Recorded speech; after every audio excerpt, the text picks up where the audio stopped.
The night my brother introduced his fiancée to the family, I was still in my scrubs. I hadn't even had time to change. My shift at Mercy General had run 3 hours over because we had a multi-car pileup come in around 6, and the ER looked like something out of a war movie. I'd held a man's hand while we waited for his wife to get out of surgery. I'd talked a 19-year-old through the worst panic attack of his life. I'd eaten half a granola bar standing over a sink at 9:15 and called it dinner. By the time I walked into my parents' house in Glendale, it was almost 11. The dinner had already happened. The fancy one my mother had cooked, pot roast, the good china, the tablecloth she only uses for Christmas and funerals. I missed all of it. My brother, Theo, was sitting on the couch with his arm around a woman I'd never seen before. She was pretty in that very deliberate way, hair blown out perfectly, nails done, the kind of effortless look that actually takes about 2 hours. Her name was Serena. She looked up at me when I walked in and smiled with her mouth but not her eyes. "Oh," my mother said, glancing at my scrubs. "She's a nurse." She said it the way you'd say she's running late or she forgot to call. Just a fact. Just a small one. Theo jumped up and hugged me. He smelled like the cologne he only wears when he's trying to impress someone. "You made it, Serena. This is my sister Phoebe. She works at the hospital." "A nurse," Serena said, nodding slowly, like she was filing it away somewhere. I smiled. I was too tired to do anything else. I should explain something about my family before I go any further, because without that context, none of what happens later makes any sense. I am the oldest. Theo is 4 years younger than me, and for as long as I can remember, Theo has been the one my parents worried about, fussed over, and ultimately bailed out of every situation he ever walked himself into. When Theo was 22, he got fired from his 3rd job in 2 years, and my father paid 3 months of his rent without telling my mother. When Theo wrecked his car, my mother co-signed on a new one. When Theo needed a security deposit for his apartment in Pasadena, they called me. That's the thing people don't always see from the outside. It wasn't just my parents carrying Theo, it was me. I paid his security deposit, $2,400, the year I was 26 and still had student loans from nursing school. I bought him a new laptop when his broke right before a job interview, because my mother called me crying and said she didn't have room on her credit card. I'd covered his half of a birthday dinner for our dad one year when Theo showed up and said, real casual, that he'd forgotten his wallet. I never said no. That's the honest truth, and I'm not proud of it. I told myself it was because I loved him, but looking back, I think it was because no one had ever made it feel like I had a choice. Serena moved fast. Within 6 months of meeting Theo, she was at every family dinner, every holiday, every Sunday brunch. She had opinions about everything, how my mother cooked, where my parents should take their vacation, what Theo should do about his career. She delivered these opinions with a big warm smile, the kind that makes you feel crazy for being bothered. She also had opinions about me. The first one I heard directly was at Easter. I'd come straight from a night shift. Same as always, I work nights more often than not because the differential pay helps, and I'm still chipping away at $38,000 in loans. I sat down at the table in my street clothes, hair in a bun, bags under my eyes that concealer wasn't touching. Serena looked at me across the table and said, "Phoebe, don't you ever get tired of it? All those hours for what they pay nurses?" The table got a little quiet. "I do okay," I said. "Theo says you're always picking up extra shifts." She tilted her head. "I just think you could do more with yourself. Have you ever thought about going back to school? Becoming an actual doctor?" "An actual doctor?" She said it so pleasantly, like it was encouragement. I looked at my mother, waiting for her to say something. My mother was refilling the breadbasket. "Nursing is a great career," I said very evenly. "Oh, of course," Serena said, smiling. "I just mean for someone as smart as you are." I ate my ham and said nothing else. And later, when I was driving home, I cried in the parking lot of a CVS for about 10 minutes. Not because of what she'd said exactly, but because of who hadn't said anything back. The engagement happened in November. Theo called me before he posted it on Instagram, which I appreciated, and he sounded genuinely happy, and I was genuinely happy for him. I love my brother. Even when he makes it hard, I love him. The problem started about 3 weeks later, when my mother sat me down and explained that Theo and Serena were planning the wedding for the following October, and that things were going to be a little tight, and that family pulls together in these situations. What does that mean? I asked. Serena's parents aren't really in the picture, my mother said, and you know Theo is still getting on his feet. Theo had, at this point, been getting on his feet for approximately 11 years. Mom, what does that mean?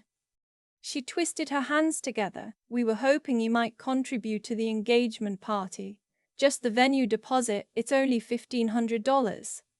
Only $1,500.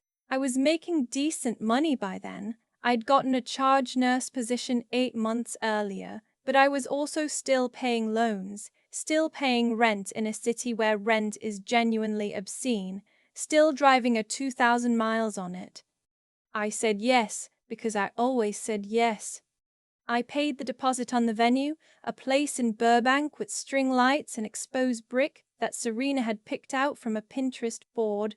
It was lovely. It was not $1,500 when the invoice came in, it was $1,800 because Serena had added a sound system last minute.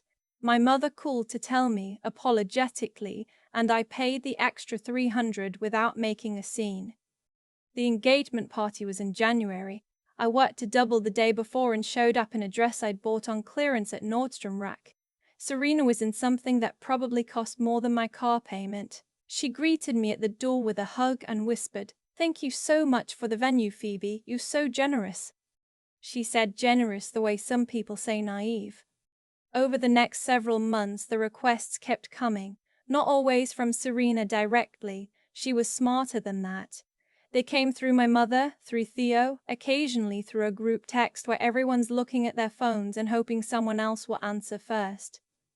The bridesmaids' dresses, $280 each, from a boutique in Silver Lake that Serena loved. I was a bridesmaid. I paid for my dress. The bachelorette party in Scottsdale, flights, hotel, activities, $640 for my share. I paid it. A contribution toward the honeymoon fund that my mother asked for on behalf of both of them, framed as just whatever you can. I gave $500. I want to be very clear. I did not have a trust fund.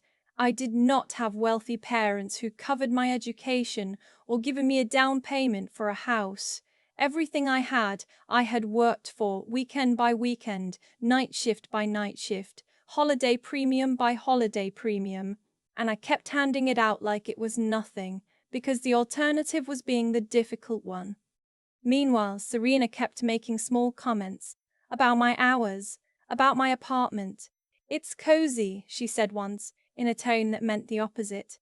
About the fact that I was 31 and single, which she brought up with a kind of delighted concern that made my skin crawl. The worst one was at a bridal shower planning meeting. Yes, a meeting. Serena had a whole Google Doc when she was talking about the rehearsal dinner and looked at me and said, "I just think it's so sad that you don't have a +1, Phoebe. I worry about you." My aunt was in the room. My mother was in the room. 3 of Serena's friends were in the room. Nobody said anything. I wrote rehearsal dinner contribution, $200 in my notes, and kept my mouth shut. The breaking point didn't announce itself. It never does. It was a Tuesday in August, about 2 months before the wedding. I was home on my day off, which I'd been planning to spend doing absolutely nothing, when my mother called. "Serena found the most beautiful centerpiece flowers," she said. "Peonies. But they're over budget, and you know Theo can't." "How much?" I said. $1,200 for the whole reception. It's really not bad when you divide it by the number of tables. Mom! I sat down on my couch. I looked at the ceiling. I've already paid for the venue deposit, my bridesmaid dress, the bachelorette, the honeymoon fund, the shower favors, and my share of the rehearsal dinner. I've put in close to $4,000 for this wedding. Silence. I know, sweetheart, and we're so grateful. I don't want gratitude. I want to know when it stops. Because nobody has ever asked me if I'm okay with this. Nobody asked if I could afford it. Nobody said thank you without immediately following it up with another ask. My mother's voice got quiet and careful. Phoebe, Serena is going to be part of this family. So am I said. I've been part of this family for 31 years. I hung up. I'd never hung up on my mother in my life. My hands were shaking. I didn't pay for the peonies. Serena texted me that night, a long message about how she'd thought we were close, how she was hurt, how she'd always felt like I didn't really accept her. She ended it with, "I just hope you can find some happiness for yourself, Phoebe. It must be hard watching Theo build this life when you don't have one of your own." I read it twice. Then I put my phone face down on the coffee table and went to bed. The wedding was October 14th, a Saturday. I showed up because Theo is my brother and I love him, and whatever dysfunction surrounds him is not entirely his fault. I wore the $280 dress. I stood in the correct place. I smiled in the photos. The reception was at the venue in Burbank, the one I'd put the deposit on. It looked beautiful. String lights, exposed brick, big round tables with white linens. The centerpieces were peonies. Someone had found the money. I was seated at a table near the back with some cousins and a couple of Theo's work friends I'd never met. Serena's family and closest friends were at the tables near the front. This is a small thing. I know it's a small thing, but I noticed it. I was on my second glass of wine when someone touched my arm. I looked up. It was a man I didn't recognize. Tall, in his early 40s, salt and pepper at the temples, wearing a suit that fit like it was made for him. He had the kind of face that's been outdoors a lot, weathered in a good way. "Excuse me," he said. "Are you Phoebe Callahan?" "I am," I said, confused. He put out his hand. "Dr. Mitchell Avery, I'm the chief of medicine at Mercy General." The table went quiet. One of Theo's work friends stopped mid-sentence. "I'm a friend of the family," Dr. Avery said, nodding toward Serena's side of the room. He sat down in the empty seat next to me, which was somehow both very natural and entirely surreal. "Her uncle and I went to medical school together. He mentioned your name when I walked in and I had to come say hello." "You know who I am," I said. He looked at me like this was a strange question. "Phoebe, you've been at Mercy General for 6 years. You're one of the best charge nurses we have. Last spring, you flagged a medication interaction that 2 residents missed. That patient would have coded within the hour." He paused. "I put a commendation in your file. Did you not receive it?" I had received it. I had cried over it in my car. "I did," I said. "Thank you."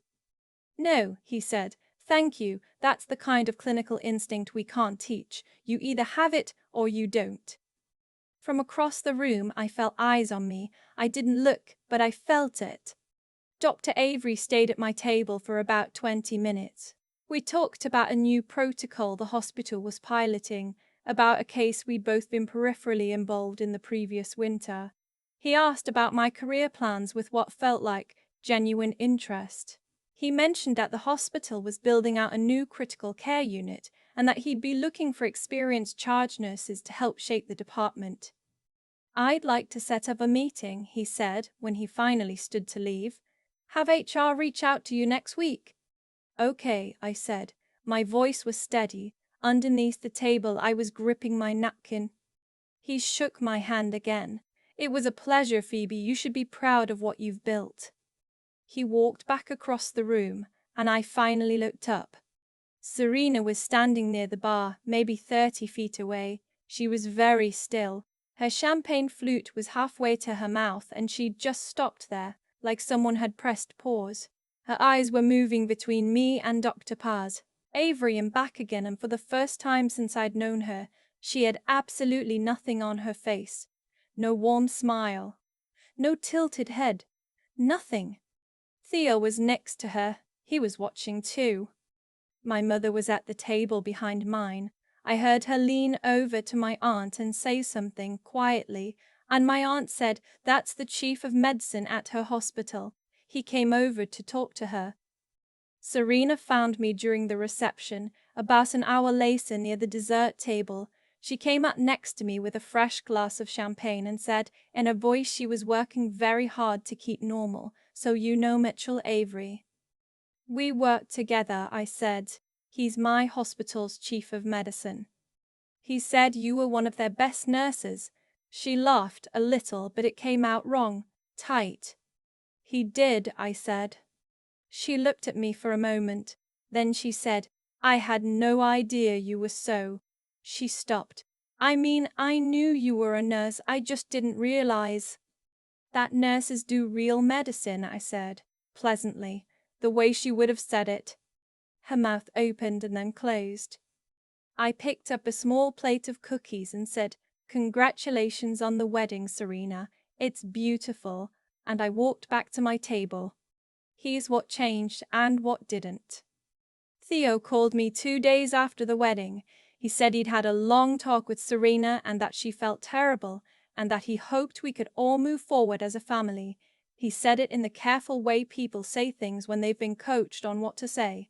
I listened. I told him I loved him. I told him I was glad he was happy. I did not tell him that I was done being the family ATM. I showed him instead.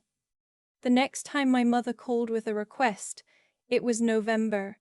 Something about helping Theo and Serena with first and last month's rent on a new apartment in Glendale. I said, clearly and without a long explanation, that I couldn't help with that. "You can't, or you won't," my mother said, and I could hear the surprise in her voice, the slight edge.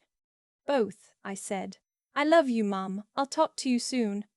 I hung up without shaking this time. Serena never made another comment about my job, my apartment, my relationship status, or my life.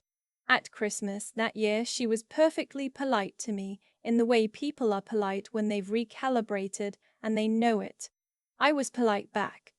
I met with Dr. Avery's HR team in November. In January, I accepted a position as lead charge nurse for the new critical care unit, a role that came with a significant title change, a salary increase that made my eyes water a little when I saw it in writing, and the kind of responsibility I'd been ready for 2 years.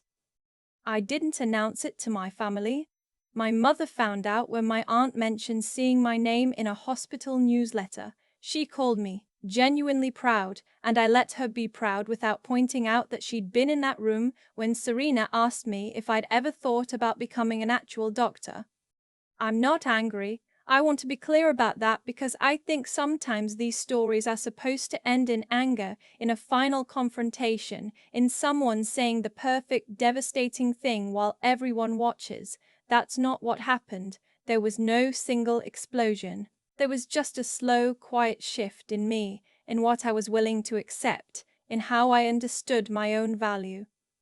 The man who held my hands during that long night shift when his wife was in surgery sent a card to the hospital 6 weeks later. He addressed it to the nurse with the dark braid who stayed. He said she'd made the worst night of his life feel less alone. The charge nurse coordinator passed it to me across the nurse's station without saying anything. I folded it and put it in my wallet where it still is. That is what I do. That is what I have always done, and no one's small opinion of it has ever made it less. There's a card in my wallet right now. It's folded in half, soft at the crease from being handled too many times. A man sent it to the hospital 6 weeks after the worst night of his life, addressed to the nurse with the dark braid who stayed. I didn't save it because it made me feel important. I saved it because on the days when I questioned everything, every extra shift, every loan payment, every moment I sat at a table where someone looked right through me, That card told me the truth about what my work actually was. I used to think the problem was Serena. Then I thought it was Theo or my mother or the whole long pattern of being the one who gives and gives until there's nothing left and nobody notices. But sitting with it now, I think the real problem was simpler than any of that. I had stopped trusting what I knew to be true about myself. I let other people's small assessments fill the space where my own judgment should have been. And when you do that long enough, you start organizing your whole life around managing their opinions instead of building something that's actually yours. What I know now is that the work itself was always honest, even when nothing else was. Every decision I made at that nurse's station, flagging that medication interaction, staying late, holding someone's hand in the dark, those weren't performances for an audience. Nobody was watching. Nobody was going to mention it at a dinner party. I did it because it was right, and because I had the knowledge to see what others missed and the steadiness to act on it. That's not something you can fake, and it's not something anyone can take from you by making a comment about your apartment. There's a version of this story where I confront Serena at the wedding, where I say the sharp, perfect thing and everyone hears it. I used to imagine that version sometimes, late at night after particularly bad phone calls. But the actual ending, Dr. Avery crossing a room full of people to find me, Serena's champagne glass frozen halfway to her mouth. That happened because of 6 years of quiet, unglamorous, honest work. Not because I finally said the right thing. Because I had done the right thing over and over when it cost me something and when no one was counting. I think about Phoebe 2 years ago, sitting in her car in a CVS parking lot crying because nobody at the Easter table said anything back. I want to tell her that your integrity doesn't require witnesses. That showing up, really showing up, with your whole mind and your whole conscience compounds quietly over time in ways you cannot see until suddenly you can. That the people who dismiss you based on your job title or your relationship status or your clearance rack dress are working with information that has nothing to do with who you are. And I want to tell her, stop paying for things that cost you your self-respect. That's the only real debt that matters. The card stays in my wallet. Some things are worth keeping close.